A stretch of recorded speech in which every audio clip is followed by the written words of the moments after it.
Imagina entrar en una base de datos de la NASA esperando densos gráficos climáticos y que en su lugar te pidan escribir tu nombre con fotos de satélites. Así que un tema clave que recorre este material parece ser el esfuerzo por hacer accesible la ciencia de alto nivel, pero veo una oportunidad para que esta transición sea mucho más elegante. Totalmente de acuerdo. La transición temática entre el peso científico de medio siglo de fotografías satelitales y la presentación de esta herramienta lúdica requiere un puente narrativo muchísimo más sólido. Claro, es que ahora mismo es un salto al vacío. Exacto. O sea, la debilidad principal aquí es ese cambio tan abrupto. El texto pasa de hablar de cómo los gestores toman decisiones medioambientales vitales a decir literalmente que también hay una parte lúdica porque 50 años dan para mucho. Ya. Es desconcertante. Sí, porque desconecta por completo el propósito del satélite de la herramienta interactiva. Salta de políticos salvando el planeta a escribir tu nombre con cráteres sin explicar por qué la NASA decidió cruzar ambos mundos en primer lugar. A ver, es como si estuviéramos en una conferencia magistral sobre geología y sin previo aviso nos entregaran un libro de colorear.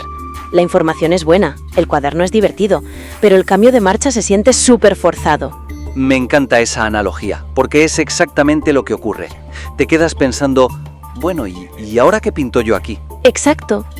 ¿Y cuál sería tu sugerencia para suavizar esto? Pues la sugerencia es integrar el propósito divulgativo de la herramienta justo en el momento de la transición. Hay que presentar la aplicación lúdica no como un simple juego secundario, sino como una estrategia deliberada de acercamiento científico al público. Vale, darle un peso real al juego. ¿Cómo se vería eso en el texto? Dame un ejemplo concreto. Por ejemplo, en lugar de aislar esa parte lúdica, se podría reescribir la transición diciendo algo como que toda esta enorme base de datos no solo sirve para que los expertos tomen decisiones. Para acercar esta riqueza visual al público general, en el Día de la Tierra, la NASA ha transformado sus mapas en un alfabeto interactivo. ¡Ostras, claro! Fíjate cómo cambia. Ya no es un accidente, es un plan. Eso es.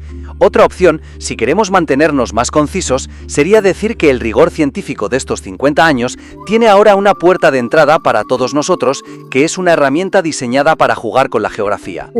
Me gusta mucho más esa segunda opción. Veo lo que intentas hacer aquí. Y esto me lleva a pensar que, como la transición actual se siente un poco desarticulada, el tono general del texto también empieza a dar bandazos. Veamos cómo podemos fortalecer esto prestando atención a cómo se equilibran ambos mundos. Sí, eso está expuesto con mucha claridad. El tono general del texto fluctúa de manera desigual entre la rigurosidad académica y el entretenimiento casual, dejando en un segundo plano el verdadero valor educativo de la herramienta. Totalmente. Siento que el autor está escondiendo una exposición de museo increíble detrás de, no sé, un juego de feria barato. Ya, es una lástima. La debilidad aquí es que el material describe la dinámica de escribir el nombre casi puramente como un divertimento trivial. Habla de descargar la imagen, de ver un río enredado y ya está. Sí, es puro tutorial de cómo hacer clic. Claro.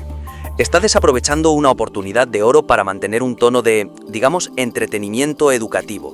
El aprendizaje queda eclipsado por la anécdota. Pero, a ver, rompo una lanza a favor del autor. Si yo soy un usuario que solo quiere hacer un collage con mi nombre para subirlo a Instagram, a lo mejor no quiero que me den una clase de geografía intensa. Es un buen punto, pero la sugerencia no es convertirlo en un libro de texto aburrido. La sugerencia es elevar las mecánicas educativas de la herramienta para que tengan el mismo protagonismo que el aspecto lúdico. O sea, demostrar que el juego es en realidad un vehículo para explorar. Justo.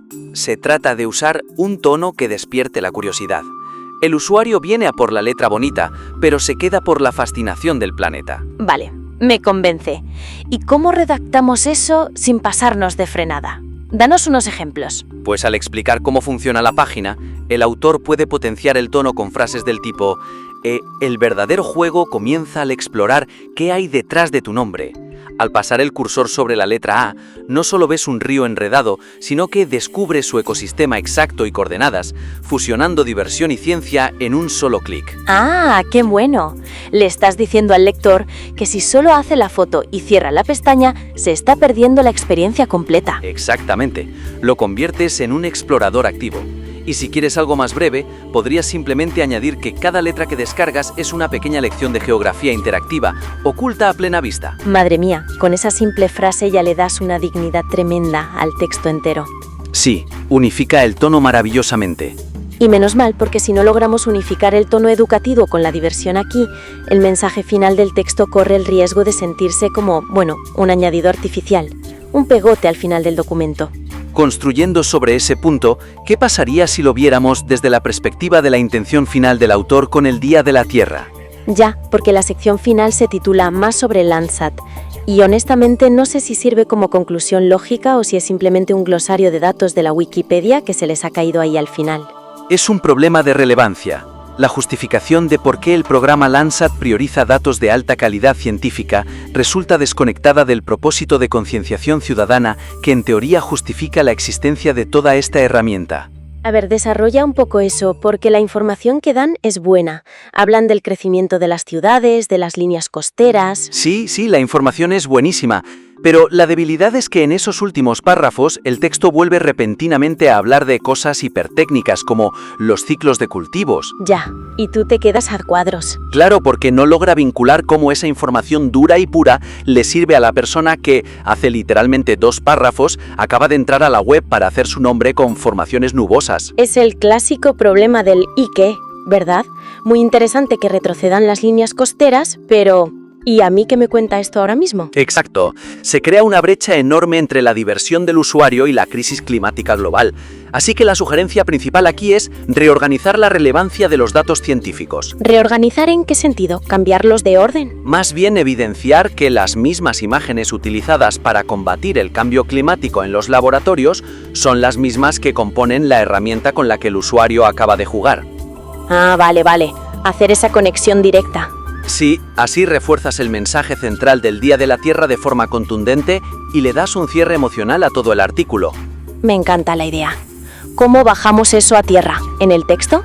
Pues se puede enlazar la sección técnica con la lúdica diciendo algo como: las mismas imágenes de alta precisión que los científicos utilizan para revelar el alarmante retroceso de las líneas costeras son las que hoy forman tu nombre, demostrando que los datos abiertos nos pertenecen a todos. Uf.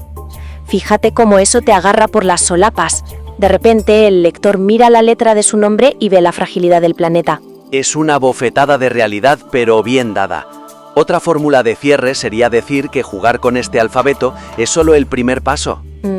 La NASA abre esta base de datos gratuitamente porque entender cómo crecen nuestras ciudades y bosques es vital para protegerlos. ¡Qué maravilla de cierre! ¿Y qué diferencia hace cuando el texto te responde a la pregunta de ¿por qué debería importarte todo esto?